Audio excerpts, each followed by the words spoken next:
آپ کو پتا ہے کہ غزہ کے بارے میں آپ زیادہ خبریں نہیں دیکھ پا رہے ہوں گے، نہیں سن پا رہے ہوں گے، لیکن میں آپ کو لگاتار جو بھی ہمارے ویورز ہیں ان تک یہ خبر پہنچاتا رہتا ہوں کہ غزہ میں صورتحال کیا ہے۔ اقوام متحدہ یعنی یو این کے تحت کام کرنے والے عالمی خوراک پروگرام نے خبردار کیا ہے کہ غزہ کی پٹی میں قحط خطرناک حد تک بڑھنے کے خدشات ہیں۔ قحط یعنی کھانے پینے کی اور اناج کی کمی۔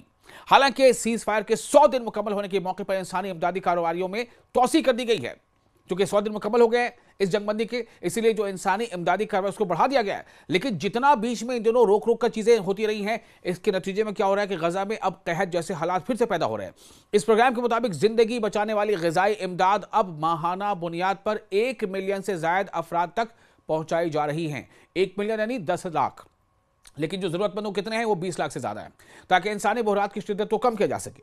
اگرچہ امدادی کارروائیوں میں یہ توسیع قحط کے خطرے کو روکنے میں کچھ حد تک کامیاب رہی ہیں، انسانی حالات اب بھی نہایت نازک ہیں اور کسی بھی وقت مزید بگڑ سکتے ہیں۔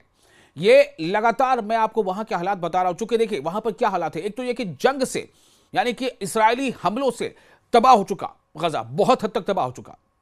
دوسرا، ابھی جو وہاں موسم ہے پچھلے تقریباً مہینے بھر سے، اس موسم نے اور تباہی مچا دی ہے۔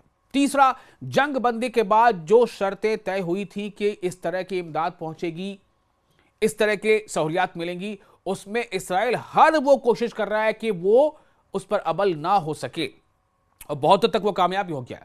اسی کی وجہ سے وہاں لوگوں کو مدد پوری طور پر نہیں مل پا رہی ہے۔ عالمی خوراک پروگرام نے زور دیا ہے کہ تمام گزرگاہوں کے ذریعے انسانی رسائی کی ضمانت، امدادی سامان اور تجارتی اشیاء کے باقاعدہ بہاؤ یعنی اس کے فلو کے تسلسل کے ساتھ ساتھ سیز فائر کی برقرار رکھی جانا غزہ کو دوبارہ خطرناک غذائی بحران سے بچانے کے لیے کلیدی عناصر ہیں۔ یہ ضروری ہے کہ تمام چیزیں ہوں، جتنی ضرورت ہے اتنا فلو ہو، اتنی سپلائی ہو، کم کر کے نہیں۔